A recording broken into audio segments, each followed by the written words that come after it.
ഇന്ന് തന്നെ ഡൗൺലോഡ് ചെയ്യൂ. കാണൂ നിങ്ങളുടെ ഫേവറേറ്റ് ഷോസ്. എന്റെ ദൈവമേ, എന്റെ മോൾ ആദ്യമായിട്ടൊരു യാത്ര പോവുക.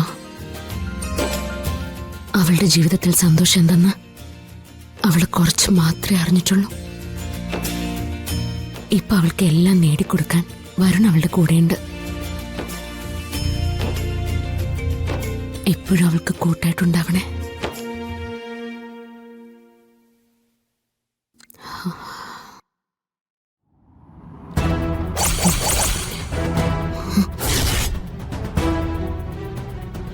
ദൈവമേ,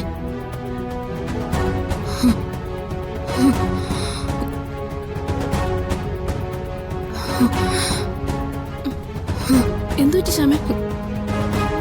ഞാൻ മക്കൾക്ക് വേണ്ടി പ്രാർത്ഥിക്കായിരുന്നു. പെട്ടെന്ന് വിളക്കണഞ്ഞടുത്തി. ഇതിനിപ്പോ ലക്ഷണം കണ്ടുപിടിക്കാനും നിക്കണ്ട. ദേ, പുറത്ത് നല്ല കാറ്റുണ്ട്. ഉമ്മരവാതില് ഞാൻ അടച്ചിട്ടതായിരുന്നു. പിന്നെ നേരത്തെ ചെടിക്ക് വെള്ളമൊഴിക്കുമ്പോഴേ തിരിച്ചു വന്നപ്പോ മറന്നുപോയത് അടയ്ക്കാൻ. എടുത്തി അങ്ങനെ കയറിയത് അതൊരു ദുർനിമിത്തമല്ലേ? എന്റെ ശ്യാമേ, എല്ലാ കാര്യത്തിനും നിമിത്തം നോക്കാൻ തുടങ്ങിയ നമുക്ക് എന്തെങ്കിലും ചെയ്യാൻ പറ്റുമോ? വിളക്ക് കെട്ടത് സത്യം തന്നെയാ.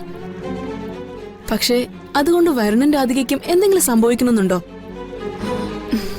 ദേ, രാധിക വരുണ കെയർ എന്ന പോലെ വേറെ ആരെങ്കിലും കെയർ ചെയ്യോ? എന്നിട്ട് എന്തിനാ ഇങ്ങനെ പേടിക്കുന്നേ?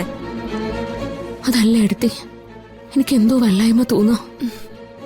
ഒന്ന് മിണ്ടാതിരിക്കുന്നുണ്ടോ? ഇതിപ്പോ അവള് കുറച്ചു ദൂരം പോകുന്നു, കുറച്ചു ദിവസം വിട്ടു നിൽക്കുന്നു. അതിന്റെ ഒരു വിഷമം ഉള്ളിലുണ്ട്. അതെങ്ങനെയെങ്കിലും പറഞ്ഞു തീർക്കണം, അത്രയല്ലേ ഉള്ളൂ. അവള് പൊയ്ക്കോട്ടെ എടുത്തി. ലോകം മുഴുവൻ ചുറ്റി നടന്നവള് കാണട്ടെ.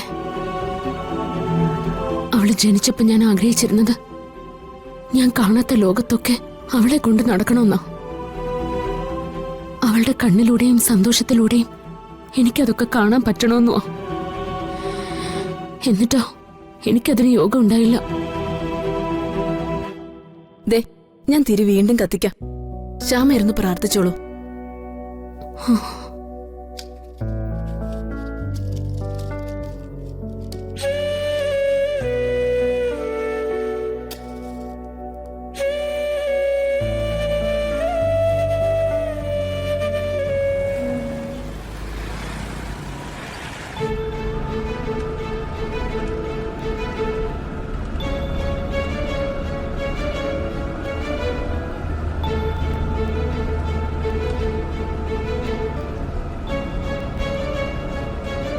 അതെ, ശരിക്കും എന്താ യാത്രയുടെ ഉദ്ദേശം?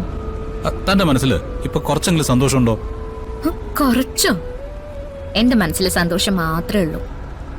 അപ്പോ അതാണ് ഈ യാത്രയുടെ ഉദ്ദേശം. എന്റെ പെണ്ണ് ഹാപ്പി ആയിട്ടിരിക്കുക. പ്രിയങ്ക കണിമംഗലത്ത് തന്നെ എത്രമാത്രം ബുദ്ധിമുട്ടിക്കുന്നുണ്ടെന്നുള്ള കാര്യം എനിക്കറിയാം.